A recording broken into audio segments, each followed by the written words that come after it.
नमस्कार दोस्तों, आज की कहानी एक इमोशनल स्टोरी है। जब से पुनर्विवाह की बात चली है, रामानुज की विचित्र मनस्थिति है, शादी करे या ना करे। लेकिन जब से जयश्री को देखकर आए हैं, विवाह ना करने का विचार बदलने लगा है। अभी 1 साल ही बीते हैं पत्नी सुलभा के देहांत को। उस समय दृढ़ निश्चय कर लिया था, अब पत्नी की जगह किसी और को ना देंगे। लेकिन जयश्री की सुंदरता देखने के बाद उनका दृढ़ निश्चय डगमगाने लगा है। उस पर उन लोगों ने शादी के लिए हाँ भी कर दी है। अनिर्णय की स्थिति बनी हुई है। सोचा प्रोफेसर त्रिपाठी की सलाह ले लेते हैं। करीबी मित्र होने के साथ समझदार, सुलझे हुए, आदर्शवादी इंसान भी है वो। यार, बड़ी दुविधा में हूँ, दोबारा विवाह करूं या ना करूं? बड़ी झिझक के साथ रामानुज ने पूछा। दोबारा नहीं रामानुज, तिबारा। अपनी बालिका वधू को क्यों भूल जाते हो? और मैं तो कहता हूँ फिर से शादी करने से अच्छा है अपनी बालिका वधू को ही ले आओ। भली लड़की है, तुमने त्याग दिया तो बेचारी भाइयों की चाकरी करते हुए जीवन व्यतीत कर रही हो, कभी तो उसकी ही सद ले लो। रामानुज खिंच गए। बेवजह त्रिपाठी की सलाह लेने आ गए। इन्होंने तो बातों को ही उलझा दिया है। अब मैं इस पागल को घर ले आऊं, जिसका चेहरा तक नहीं देखा कभी, जिससे सालों पहले ही नाता तोड़ चुका हूँ। जानकी नाम था उसका। रामानुज तब यही कोई 16-17 साल के थे। पढ़ना लिखना चाहते थे, लेकिन परिवार के बाल विवाह की परंपरा के बलि चढ़ गए। बाबूजी के दबाव के चलते ना कहते हुए भी जानकी से विवाह करना पड़ा। चूंकि जानकी अभी 12-13 साल की ही थी, इसलिए गौना 5 साल बाद होना तय हुआ। रामानुज खुश हो गए कि बाबूजी ने जानकी नाम का जो फंदा गले में डाला था, 5 साल के लिए उससे पीछा छूट गया। अब जी जान से पढ़ाई में जुट गए। इसी बीच रामानुज के बाबूजी का देहांत हो गया। माँ तो पहले ही चल बसी थी। बाबूजी ही कभी कभार जानकी की सुध लेते थे, पर देहांत के बाद तो रामानुज ने जैसे उसे भुला ही दिया। 5 साल बाद जब जानकी के पिता ने गौने की बात छेड़ी, तो रामानुज ने अभी नहीं कहकर बात टाल दिया। इधर पढ़ लिख कर वो प्रोफेसर बन गए। दिखावा पसंद तो थे ही। प्रोफेसर बनने के बाद अनपढ़ गंवार जानकी उन्हें अपनी गृहस्थी के लिए अनुपयुक्त लगने लगी। उन्होंने साफ साफ कह दिया कि ऐसी गंवार पत्नी को कभी घर नहीं लाएंगे, और कई बार लड़कियों को देखने के बाद उन्होंने सुलभा को पत्नी के रूप में चुन लिया। अमीर घराने की सुलभा, सुंदरता, शिक्षा और रहन सहन के तरीकों को देखकर रामानुज आनंदित हो गए। ये बात और है कि सुलभा ने कभी गृहस्थी का कारभार नहीं संभाला। सारे काम के लिए उन्होंने नौकर लगवा दिए और खुद बन सवर के दिन भर घर में बैठी रहती। लेकिन रामानुज को उससे कोई शिकायत नहीं थी।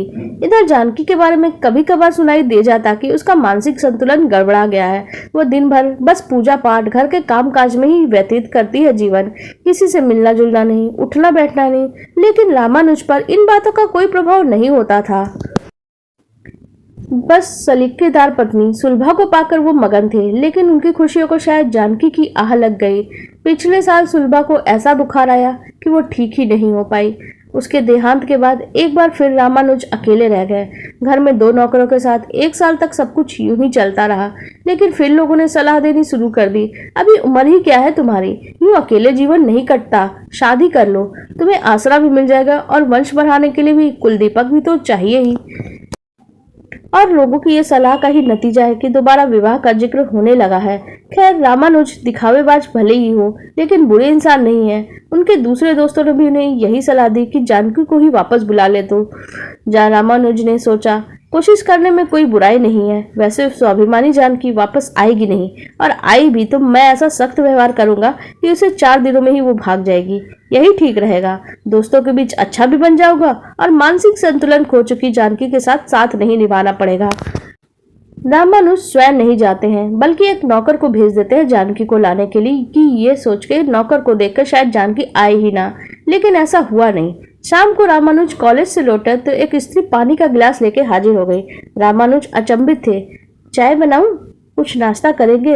वैसे नाश्ता तैयार है। स्त्री की आवाज सुन के रामानुज चेते, लेकिन कुछ नहीं बोलते बना। मैं जानकी हूँ, शायद आपने नहीं पहचाना मुझे। हाँ ठीक है। आवाज थोड़ी सख्त कर ली रामानुज ने। और जैसा कि उन्होंने पहले ही योजना बना रखी थी, मुझे नाश्ता वाश्ता नहीं करना, तो फिर चाय ही पी लीजिए, थकान दूर हो जाएगी। बिना उत्तर की प्रतीक्षा किए ही जानकी रसोई की ओर मुड़ गए। रामानुज दंग रह गए। सुलभा जब तक जीवित रही, कॉलेज से लौटने में कभी पानी का गिलास तक लेकर नहीं खड़ी रही, न ही कभी चाय नाश्ता पूछा। उसके रहते ये जिम्मेदारी नौकरों ने ही पूरी की। तभी जानकी चाय लेकर आती है। रामानुज चाय पी के तरोताजा हो गए, लेकिन घर पर अधिक समय नहीं बिताना चाहते थे। जानकी उन्हें फांसने की फिराक में है और वो उसे मौका नहीं देना चाहते थे, इसीलिए फौरन निकल गए। देर रात जब घर लौटे तो जानकी सोफे पर बैठी उनका इंतजार कर रही थी। देखते ही बोली, हाथ मुंह धो लीजिए, मैं खाना लगा देती हूँ। क्यों, नौकर नहीं है क्या घर में? मैं उनसे खाना मंगवा लूंगा, तुम्हें तकलीफ करने की कोई जरूरत नहीं। पति को खाना नौकर परोसे, ऐसे संस्कार मेरे नहीं है। वैसे भी इतनी पूजा पाठ के बाद आपकी सेवा का मौका मिला है, उसे मैं गंवाना नहीं चाहती। रामानुज से कुछ कहते ही नहीं बना। घर में इस तरह का संस्कार देखने का उन्हें सौभाग्य ही कहाँ मिला था। माँ बचपन में ही गुजर गई थी और पत्नी सुलभा को तो अपने बनाव सिंगार से ही फुर्सत नहीं मिली कभी। वे हाथ मुंह धोकर खाने बैठ गए। पहली बार किसी ने प्यार से अपने हाथों से बनाकर खिलाया था, वरना तो बचपन से लेकर अब तक नौकर के हाथ का ही बना खाना ही खाया था उन्होंने। उस प्यार की मिठास को वो खाने के स्वाद में स्पष्ट महसूस कर सकते थे, लेकिन तारीफ नहीं की उन्होंने। वो नहीं चाहते थे कि कहीं जानकी ये समझ बैठे कि उनका नाता जोड़ा है उससे। वो चुपचाप खाना खाकर सोने चले गए।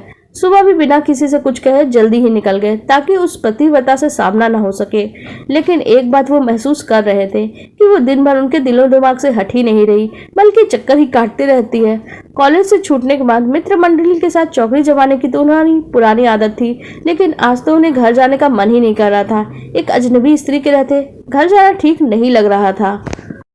अजीब सी उलझन थी मन में। वो पत्नी के सारे अधिकार जमाने की कोशिश कर रही थी और ये तो बिल्कुल ही भूल चुके थे उससे कभी ब्याह भी किया था।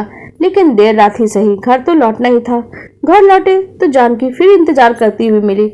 मैंने कहा था ना तुमसे, मेरी चाकरी के लिए नौकर है घर में, तुम्हें चिंता करने की जरूरत नहीं है। नौकरों को मैंने छुट्टी दे दी है, मुझसे बिना पूछे। मैं आपकी ही पत्नी हूँ, निर्णय लेने की इतने तो हक है ना मेरा। अब मैं आ गई हूँ तो नौकरों की क्या जरूरत है? रामानुज खींच गए। वो बेवजह अधिकार जता रही है और मेरे घर में घुसपैठ करने की कोशिश भी कर रही है, लेकिन बोलते कुछ नहीं बना उससे। रात भर सो भी नहीं पाए ठीक से, इसलिए सुबह जल्दी उठकर भागने की नियत से उन्होंने योजना आज भी लेकिन विफल ही हो गई। सुबह सुबह जानकी से सामना होना ही था। वो चाय लेकर ट्रे लेकर बेडरूम में चली आई। रामानुज तो बेचारे अपने कपड़ों को ही संभालने में लग गए। तुम यहाँ क्यों आई चाय देने? मैं क्या अपने कमरे में भी नहीं आ सकती? बड़ी ढीठ है ये तो, हर रोज एक नए अधिकार के दावे के साथ मेरे जीवन में प्रवेश करना चाहती है। ठीक है, रख दो चाय, मैं पी लूंगा। आप मुझसे नजर चुरा के क्यों बात करते हैं? इतनी बुरी शक्ल नहीं है मेरी। सुबह देख लो तो कि दिन भर पानी भी ना मिले। ऐसा कहते वो खिलखिला के हंस दी और वो बाहर चली गई। पहली बार रामानुज ने जानकी की ओर नजर उठाकर देखा था। जैसा सोच के उन्होंने जानकी का परित्याग किया था, वो बिल्कुल भी वैसी नहीं थी। सुंदरता में सुलभा से 19 भी नहीं थी, ना ही उसके रहन सहन बेसलीकेदार थे। हाँ, उसने सुलभा की तरह मेकअप नहीं थोप रखा था, लेकिन उसकी सादगी में भी एक अलग ही बात थी। लेकिन अगले ही पल रामानुज को लगा, ये सब क्यों सोच रहे हैं वो, उनसे इन्हें क्या मतलब, वो जैसी भी दिखे। चाय पीकर वो नीचे उतरे तो घर एकदम बदला बदला सा लगा। पूरा घर अगरबत्ती की खुशबू से महक रहा था। शायद अभी अभी जानकी पूजा करके उठी है। रामानुज के नीचे आते ही प्रसाद की थाली लेकर जानकी हाजिर हो गई, पर रामानुज को तो इन सब में रुचि ही नहीं थी। मैं कभी पूजा पाठ नहीं करता और ना ही ईश्वर में विश्वास करता हूँ। पिता के देहांत के बाद इस घर में कभी पूजा पाठ नहीं हुई। बेहतर होगा तुम भी अपनी इस नौटंकी को घर में ना चलाओ, ना ही इस घर को अपने अनुसार चलाने का प्रयास करो। रामानुज ने जानबूझ के बहुत सख्ती से ये बात कही, लेकिन जानकी के चेहरे पे कोई गुस्सा नहीं नजर आया। मैं अपने अनुसार घर चलाने का प्रयास नहीं कर रही हूँ। हाँ, लेकिन जब से इस घर में हूँ पूजा पाठ का नियम मैं नहीं बदलूंगी। बरसों से पूजा करके ही आपको पाया है। अगर पूजा करना छोड़ दूंगी तो ईश्वर क्या समझेंगे? मैं स्वार्थी हूँ, काम मिल गया अपना तो मैं उनको भुला दी। रामानुज फिर अचंभित हो गए। जिस स्त्री का उसके पति ने अकारण ही परित्याग कर दिया हो, उस पति के लिए व्रत उपवास पूजा पाठ कोई स्त्री कैसे कर सकती है, वो भी किस विश्वास के बल पर? शायद जानकी ने रामानुज के मन की बात पढ़ ली थी। मुझे विश्वास था ईश्वर मेरे साथ बुरा नहीं कर सकते। जन्म जन्मांतर का रिश्ता ऐसे नहीं टूटता है।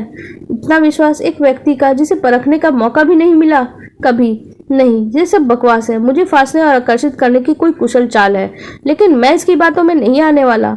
यूं ही 1 महीना बीत गया। रामानुज को पता ही नहीं चला, लेकिन इस दौरान वो महसूस करने लगे थे कि जानकी की उपस्थिति अब उन्हें बुरी नहीं लगती। सच पूछो तो घर क्या होता है? रिश्ते किस तरह से जिए और सहेजे जाते हैं, उन्हें जानकी के इस घर में आने के बाद ही पता चला। उसकी हर बात का, हर हरकत का ना चाहते हुए भी सुलभा से तुलना करते और इस तुलना में जानकी की ही जीत हो जाती। लेकिन हर बार ये जानकी को दिखाना नहीं चाहते थे। वो बात बात पे कड़वी बातें बोलते, उसका अपमान करने का कोई मौका नहीं चूकते। लेकिन जानकी हर हाल में शांत रहती, बस चुपचाप अपनी जिम्मेदारियां निभाती रहती। उसे कोई अपेक्षा नहीं थी, कोई सपने नहीं थे। शायद पति के घर में जगह मिल गई, उससे बड़ा सपना उसका कोई बचा ही नहीं था। लेकिन इसी बीच एक घटना घटी।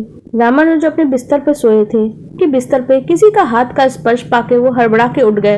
ये जानकी का ही हाथ था। बस उन्होंने आओ देखा ना ताओ, बस चिल्ला उठे उस पर। शर्म नहीं आती तुम्हें? आधी रात को एक पुरुष के कमरे में यूं प्रवेश करते। अब तक जो न करती आई मैं अनदेखा करता रहा। मुझ पर, मेरे घर पर जबरन अधिकार जमाती है, फिर भी मैंने कुछ नहीं कहा। लेकिन अब तुम मेरे शरीर पर अधिकार जमाने की योजना बना रही हो। जब मैं तुम्हें अपनी पत्नी मानता ही नहीं तो क्यों मेरे गले पड़ी हो? छी, मैं तो सोचता था कि तुम शरीफ और संस्कारी स्त्री हो। जानकी की आंखें ये सुनकर भर आई, लेकिन एक शब्द भी नहीं बोलती है। फौरन कमरे से निकल गई और रामानुज की आंखें खुली तो उसे लगा शायद आज चाय भी नहीं नसीब होगी। रात को इतना कुछ सुना दिया, जानकी मुंह फुला के बैठी होगी। लेकिन नीचे उतरे तो डाइनिंग टेबल पर चाय नाश्ता तैयार मिला। हर रोज की तरह जानकी का मुस्कुराता चेहरा लेकिन नहीं दिखाई दिया उन्हें। वो बेचैनी से इधर उधर देखने लगे, लेकिन जानकी नजर नहीं आ रही थी। अब उन्हें लग रहा था शायद को कुछ ज्यादा रात में बोल दिया मैंने, लेकिन इस तरह से प्रतिक्रिया मुझे नहीं देनी चाहिए थी। लेकिन अगले पल सोचा, बोल दिया तो बोल दिया, अब इतनी सी बात के लिए माफी थोड़ी ना मांगूंगा। उस दिन रामानुज कॉलेज तो चले गए, पर पढ़ाने में मन बिल्कुल नहीं लग रहा था। पहली बार जानकी का अपमान करके उनको उतना बुरा लग रहा था। काफी सोचने विचारने के बाद आखिरकार उन्होंने तय कर लिया कि जानकी से जाके कहूंगा कि गलती हो गई। रात को अचानक नींद खुल जाने के हड़बड़ाहट में अनाप शनाप बोल दिया, लेकिन आवाज थोड़ा सख्त रखूंगा, यही ठीक रहेगा। कैसे बात करनी है, क्या करना है, पूरी स्क्रिप्ट 2 दिन में रिहर्सल करने के बाद शाम को जब वो घर लौटे तो रोजाना की तरह जानकी उन्हें पानी के गिलास के साथ नजर नहीं आई। उन्हें थोड़ी बेचैनी हुई। 1-1.5 महीने से उसे जानकी को देखने की आदत सी पड़ गई थी। तभी नौकर गोपाल पानी लेकर आता है। अरे तुम कब आए? मालकिन ने बुलावा भेजा था, कहा कि वो जा रही हैं, इसलिए आपका ख्याल रखने के लिए मैं आज आया हूँ और आपके लिए एक पत्र भी छोड़ कर गई हूँ। अच्छा तुम जाओ, 1 कप चाय बना कर ले आना। गोपाल को भेजकर रामानुज फौरन ही पत्र पढ़ने बैठ गए। क्या संबोधन दूं तुम्हें? समझ नहीं पा रही हूँ, इसलिए बिना संबोधन के ही पत्र शुरू कर रही हूँ। जानती हूँ तुम खुश होगे मेरे चले जाने से। मैं ये भी जानती हूँ मेरे आने से पहले तुम इसी प्रयास में थे कि मैं घर छोड़ के चली जाऊँ, इसीलिए बात बात पे मेरा अपमान करते थे, वरना इतना बुरा बोलना तुम्हारा स्वभाव नहीं है। ये मैंने पहले दिन से ही तुम्हारा चेहरा देखते ही पढ़ लिया था। तुम अपने लक्ष्य में सफल हुए। खैर मुझे कोई शिकायत नहीं। ईश्वर ने पति सेवा का बस कुछ ही दिन के लिए मौका दिया, जो दिया उसके लिए आभारी हूँ। शेष जीवन इसी को याद करके गुजार लूंगी। पत्र लिखने का कारण शिकायत करना नहीं है, बस अपनी सफाई देना चाहती हूँ। लेकिन झूठ को झूठ साबित करने की कोई जरूरत नहीं होती और ना ही मुझे ऐसी आदत है। उस दिन रात को मैं तुम्हारे कमरे में तुम्हारे प्यार पाने की इच्छा से नहीं आई थी। अपने पति प्यार पाने के सोचने की गलती भी मैं नहीं कर सकती। दरअसल उस दिन रसोई में काम करते करते गिर गई थी, बहुत चोट लगी थी, दर्द बर्दाश्त नहीं हो रहा था, इसलिए दवाई लेने तुम्हारे कमरे में आ गई। ये सोचकर तुमको नहीं जगाया कि दिन भर के थके हो, अकारण नींद क्यों खराब करूं। दवाई के बैग तुम्हारे तकिए के नीचे था, इसलिए खुद निकालने की कोशिश करने की गलती कर बैठी। नहीं जानती थी पति के बिस्तर पे हाथ रखना भी एक पत्नी के लिए इतना बड़ा अपराध हो सकता है। इतने दिनों तक मैंने तुम्हारी किसी बात का बुरा नहीं माना अपने चरित्र के विरुद्ध, लेकिन ऐसी बात मैं नहीं बर्दाश्त कर सकती, इसीलिए अब जा रही हूँ। गोपाल को बुला लिया है, उसे सारी बातें भी बता दी है, वो तुम्हारा ख्याल रख लेगा। जानकी। पत्र पढ़ते पढ़ते रामानुज की आंखें बिल्कुल आंसुओं से भीग गई। शायद ये पश्चाताप के आंसू थे। नहीं, अब वो जानकी को और वनवास नहीं देंगे। अब जानकी जैसी पत्नी हो तो जैसी से पुनर्विवाह का तो सवाल ही नहीं उठता। इस बार वो खुद जाएंगे जानकी को लेने। पूरा जीवन भर अपने पास रखना है उन्हें। शेष जीवन पत्नी का सारा अधिकार उसे देंगे जिसकी वो अधिकारी है।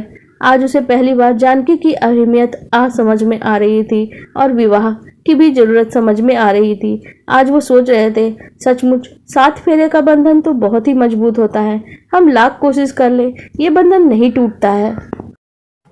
ईश्वर ने पत्नी के रूप में उनके लिए जानकी को ही चुना था। उन्होंने सुलभा से विवाह करके ईश्वर की इच्छा के विरुद्ध जाने की कोशिश की। शायद इसीलिए ईश्वर ने सुलभा को उनसे छीन लिया। हमारे कानून की तरह ईश्वर की अदालत में भी शायद दूसरे विवाह को वैधानिक नहीं माना जाता। अब हम सारी गलतियों को सुधारने का अवसर मिल चुका है मुझे। पुनर्विवाह नहीं होगा तो अब पुराना विवाह ही रहेगा। अगली सुबह उन्होंने जयश्री के परिवार में ये संदेश भिजवा दिया कि उन्हें विवाह नहीं करना है और खुद जानकी को लेने के लिए निकल गए। आज उनकी प्रसन्नता चेहरे पे दिख रही थी, जैसी प्रसन्नता और खुशी सुलभा के शादी के समय उनके चेहरे पे भी नहीं थी। आपको ये कहानी कैसी लगी कमेंट करके जरूर बताइएगा, और अगर आपको कहानी अच्छी लगी है तो लाइक कर दीजिएगा और हमारे चैनल को सब्सक्राइब कर लीजिएगा। धन्यवाद।